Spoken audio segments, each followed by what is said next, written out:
Do y'all already know about Kristi Noem? Like, is this... Okay, if you don't know, she's a politician for now.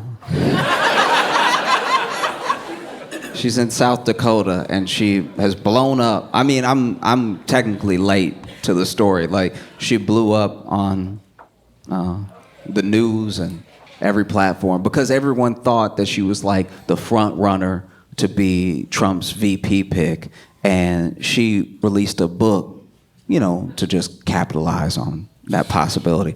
Was releasing a book around now, and in the book she tells a story about shooting her puppy.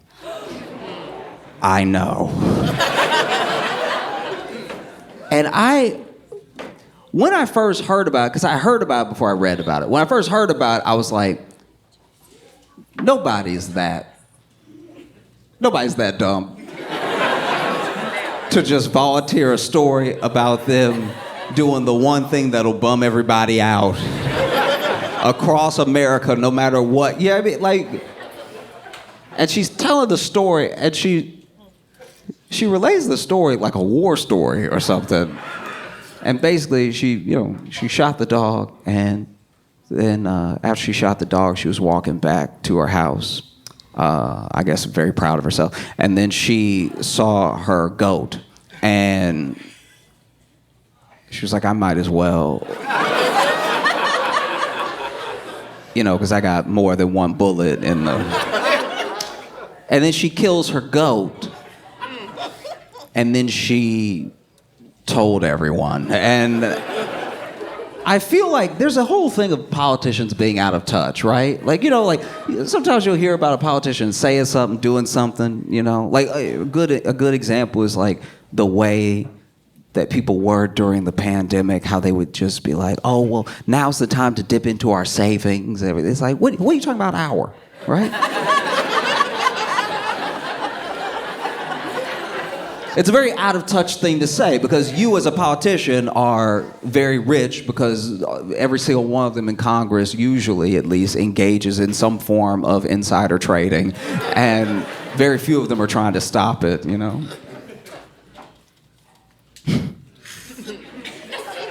So out of touch is one thing. Killing your dog and telling everybody about it. That sounds like somebody that wants to retire but doesn't know how. Like, you know what I mean? Like, political life's a bit much. But when I leave, I want to make sure they don't keep bugging me to come back, you know? I want to make sure when I'm gone, it's for good. Yeah. And she also...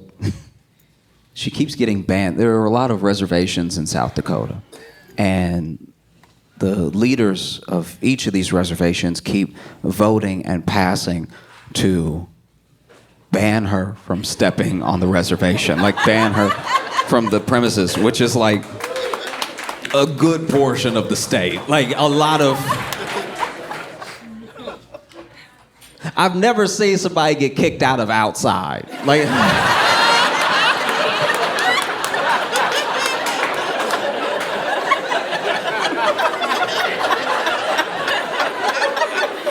You know what I mean? Because at a certain point, you just vote for them to get shot into space or something. Like, this is... Because I respect what the Native people were saying, because she was saying a lot about the reservation. She was saying that that's where all of the crime comes from, and that the cartels go through the reservation specifically. And they were like, not only do you not have proof of what you're saying, it's deeply offensive, and you shoot dogs. I don't want you anywhere around my children, my home, or anything.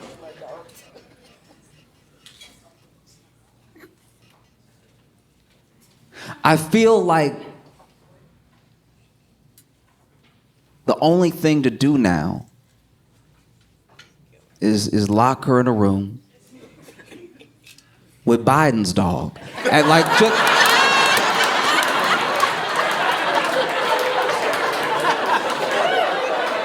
just for them to talk. You know what I mean? Just so like, you know, he could probably, He can probably get through to her better than a human can. Because we already tried talking it out.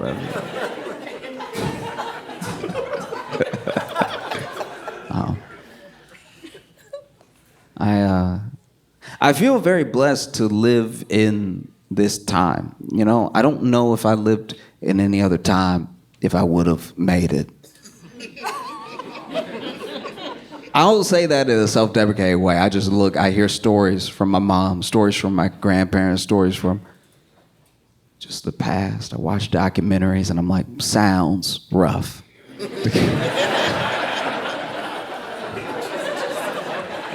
Yeah, I mean, and I'm from a rougher time than now because the present is usually better than the past, and it gives you hope for the future and everything. Like I remember when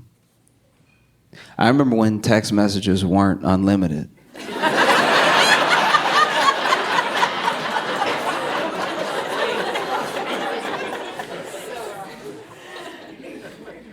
I remember when, you know what's crazy? Before text messages were unlimited, there would be a lot of time where I'd want to text somebody. Maybe they were going through something, maybe they were, and I want to text them, but I only had so many. And remember minutes? Remember phone minutes? Okay, if anybody in here is very young, okay, so this is a rough concept to explain because it makes me sound like I'm from when the phone was invented. But for any of the younger people in here, just know that your cell phone, you making all these calls, your phones didn't used to be loose like that. Phones used to be much tighter, okay? Much stingier with time. They basically broke down your phone into minutes, and you had minutes that you could buy. They even broke down the day. Because at first, they charged you for minutes on minutes. Anytime you want to talk for an hour, it was this much you want to talk for. And then eventually, when they realized how to support more phones, they were like, listen, it's 25 cents a minute on your little plan, but everything's free after 5. And back in the day, after 5 o'clock, people's phones would blow up. People would... As soon as it hit 5 o'clock, it's like, I've been waiting to tell you. Like,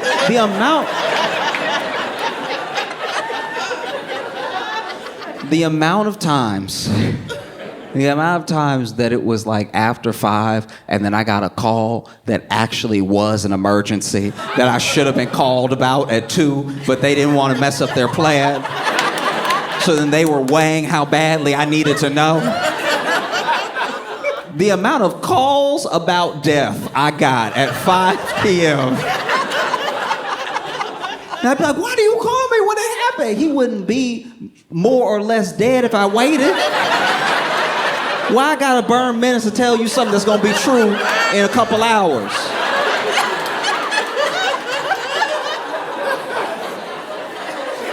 Oh, it was a terrible time. It was rough.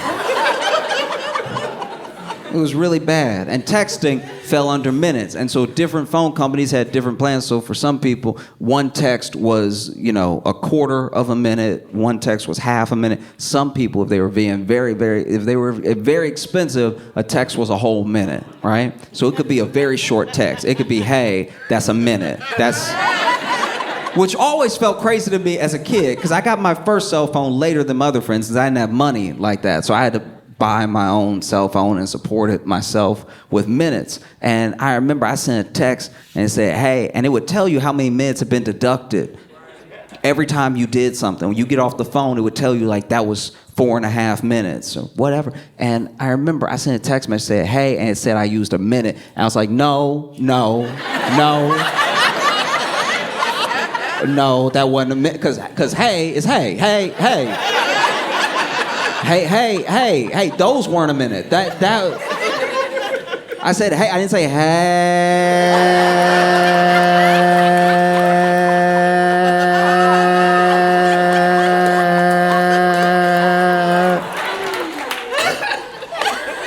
How was that a minute? How was that a minute? And there was nobody to argue with because this is what killed me. Because sometimes when you try to call customer service to tell them they mess up your minutes and they deducting wrong and everything, it costs minutes to call them. So now I'm on the phone with them like, y'all need to hurry up and pick up because it's minutes. Minutes are happening now. And do these minutes count? They're like, sir, these minutes count because you're on your phone. I'm like, no, but I'm talking to you about fixing my phone. They were like, yeah, but you're on your phone. I was like, oh, I think she's trying to keep me on the phone right now. I think she's trying to burn out all my minutes because then she keep leaving and coming back and leaving and coming. What are you doing? Are you doing errands right now? Why can't you just continue the conversation and answer my question? So she got me burning through minutes. Anyway, text messaging used to sometimes be a whole minute for one text, right? And in a weird way, I wish we could go back to some form of limited text messages.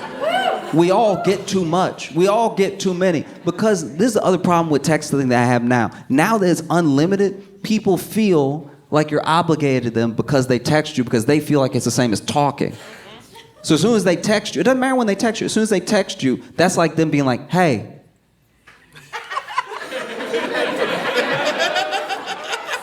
But when you don't say anything for several hours, like if I said hey to you right now and you just stared at me, it'd be rude.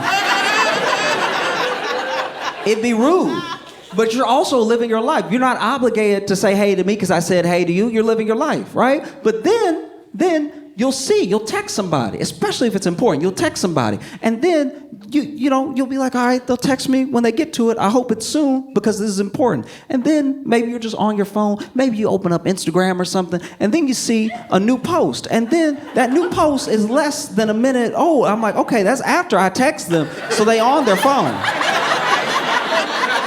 They on their phone. And then most phones, a lot of those iPhones have that red thing that has red. I don't know why people are snitching on themselves like that.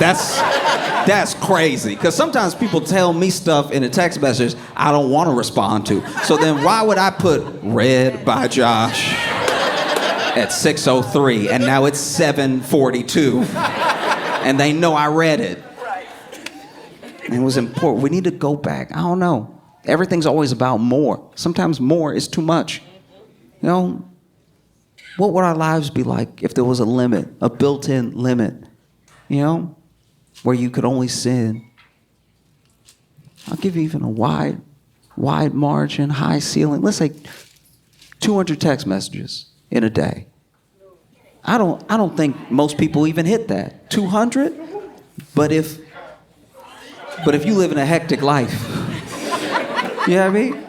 200 is a pretty high ceiling. I had friends being like, no, 200's, that's way too low. And I was like, do you go to work? What do you mean low? What are y'all talking about? I think it should be like very low. I think it should be like 25. 25 feels reasonable to me because now there are going to be people who hit you up, who get your number. You don't even know they have a number. They hit you up, and you're like, I'm not going to waste a text on a who is this? Because that's what I used to do during the minutes, right? You used to get a text, you don't know this number, you're like, who is this? Your phone's like, that was a minute. It's like, no, it wasn't a minute, though. That doesn't take that long to say, who is this? I just said, who is this? And they text me. Shouldn't it call?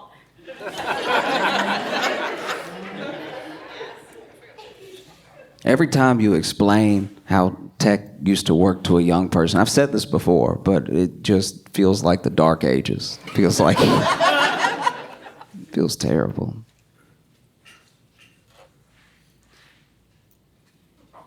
Like they would also charge you if somebody texts you, and I'm like, that's not my fault.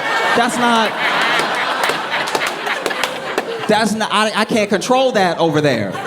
Because now you double dipping. It should charge the person who sent the text, and then the person, I'm just a listener. I'm a bystander. I wasted 5 minutes one time not knowing somebody. They were like, hey, how you doing? I was like, who is this? And they were like, it's Greg. I was like, I don't know a Greg. And then they were like, oh, sorry, wrong number. 5 minutes. What is my life? Charging me to open it like it's a secret every time. Your phone used to do that. It used to be a phone you could buy at the Dollar Tree, and And then you put like 600 minutes on thinking that's a lot. That's a lot. 600 minutes. That's crazy. I won't get through that. But then the way they rig it, they send a text message. It says it's from mom because mom is saved in my contacts, right? But then I'm like, damn, can I afford to open it? I'm on my last 3 minutes. Ooh. My last 3 minutes, and it just says mom, and it says unopened. So the phone is coming like, your mom texted you. You feel like knowing what it's about. What if it's an emergency? What if it's important? Go ahead and open it up. It'll just take a minute.